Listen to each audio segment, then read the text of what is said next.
Hey everybody, just back again, just kind of gonna go through exactly what happened with the whole scam that I underwent.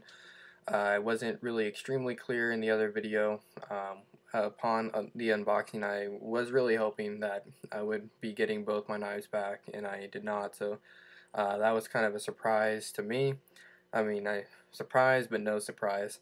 But nonetheless, I just wanted to go ahead and kind of give a more direct details of what actually happened with the scam. This did happen from a member through Blade Forums, but it was not actual, through Blade Forums. Basically, what happened was is that you're able to contact people if you allow it uh, through their account to their email directly to their email. So I actually got a message from this guy from Blade Forums to my email, and that's exactly where I messed up. Is that on Blade Forums they have a great system of feedback where you can check their profile to see what member they are and positive, negative feedback if they have any, whether or not they're the seller or the buyer. So the feedback system that Blade Forums has going is very good, and the majority, I'd say 90+% are good people, and you're going to know by feedback ratings exactly who's trustworthy or not to do business with. Now the problem is that I've never had a bad transaction with anybody on Blade Forums, so receiving an email from a Blade Forums person, especially as friendly as this guy seemed, I didn't even think to check their profile, and that's exactly where I screwed up big time because I rushed into this trade.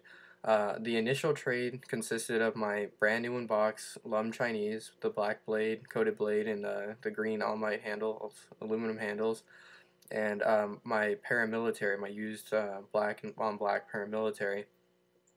And the trade was supposed to be those two knives, those two Spydercos for a brand new in box Microtech, a lower end Microtech knife of about equal value. And so the deal was that we would both ship on the same day and email each other the delivery confirmation numbers as soon as it was possible.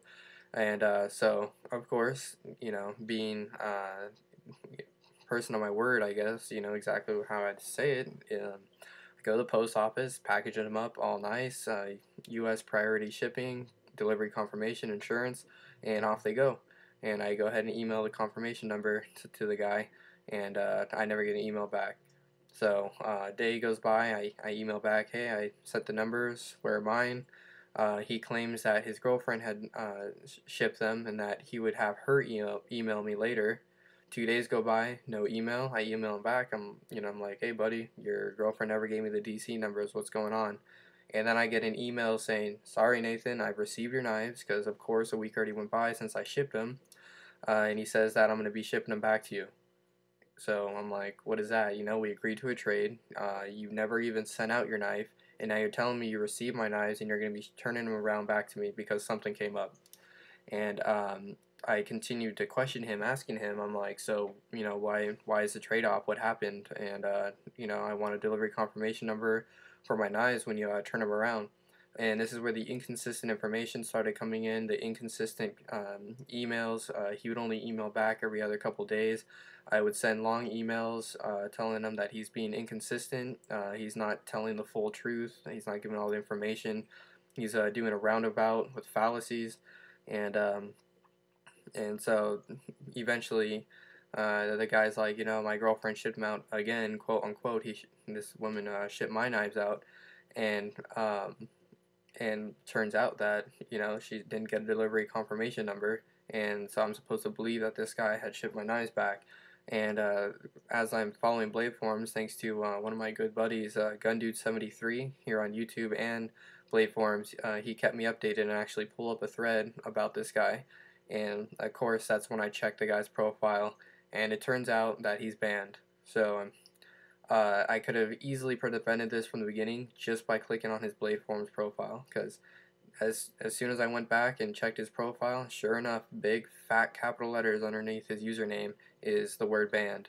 So I went ahead and went through with the trade from a guy from Blade Forums who had been banned previous to our trade, and I didn't check, and that was my own fault. And as far as the other people, I think there was at least 3 other people that he had scammed, and I believe 2 or 3 of those people did get their stuff back. And there was one guy who was very upset, and he pursued a lot farther than I did even to get some legal action. He consistently called the guy's mom's house apparently. Um, I know this is a long story, guys. It's ridiculous. Basically, his excuse that he told me was that he's in the middle of a move. He lives in Tennessee. He's in the process of moving to Florida. He's in the middle of a divorce. He has supposedly a girlfriend and a daughter. Apparently, this guy is in his early 30s. Once again, his name is Josh Whittle, Josh Whittle, Whittle,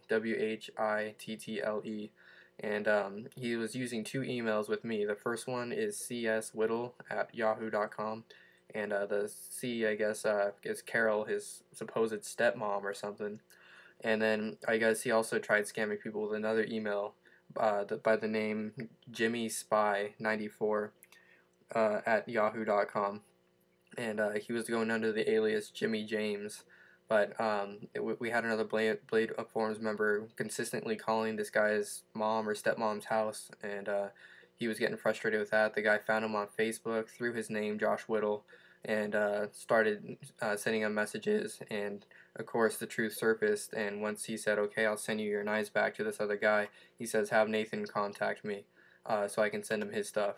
So indirectly, he just, just outspoken that he's a liar, and he did indeed have my knives all along. And and still to this day, he's not told me through email or any kind of communication that he's lied or about our trade or trading off my stuff. And of course, when he did send me my package back, I was missing my brand new unboxed Lum Chinese, and supposedly to make up for it, there was no note. He hasn't emailed me back since I've emailed him, since he's given me this stuff in place of my Lum. And I sent him an angry email, saying, hey, you think, these 3 things are going to make up for my Lum Chinese? I mean, what's the explanation? You claim you were sending my stuff, and you only sent half of it. And so I was kind of quick to say that this is a cheap knife. When I did say that, apparently Cutlery Lover had commented on my previous video and said that Paragon is actually a pretty good company, but regardless, this is no Microtech, and this is obviously not one of your most premium auto knives. And I mean, just a couple paracord stuff, like, I can care less. I mean, this guy is still a thief. He's still stealing from me, and he's stealing from other people. So I just want you guys to watch out for this guy, Josh Whittle, going under the alias of Jimmy James. Also Carol Whittle. The emails again, JimmySpy94@yahoo.com and cswhittle51@yahoo.com. And this guy apparently has made a couple accounts on Blade Forums, of which 2 or 3 of them have been all banned continuously, knowing that it's the same guy up to shady business. So that's the story, guys. Pretty long, probably still missing some details. It's ridiculous, but what do you do? You just move on. That's all you can do. So just to be sure, always check feedback. Blade Forums is a stand-up place to do trading, and many people on there, and like I said, 90+% are trustworthy. Those who have been getting scammed recently and stuff, it's just, I think, our ignorance of how many good people there are, and the ignorance of the fact that there can be some scumbags out there. And in this particular case, I just missed it by not checking feedback. So just by checking feedback and talking to other members who've done transactions, you can easily avoid what happened to me and some of the rest of us here. So, alright guys, I know that was pretty long, but that's pretty much the story from beginning to end. And I'm honestly just kind of ready to just put it behind me. Just so much of a hassle. It's been 2 months since this has begun, and just kind of burnt out on it. Alright guys, thanks for hanging in there. I really appreciate all the support from all of you, all the kind comments, and just showing your support. Much appreciated, guys. And yeah, I'll be seeing you guys around for sure with other reviews and other videos and stuff. I'm not going to let this affect what's, I have going for me. Alright, anyways, enough with that. That's the end of the rant.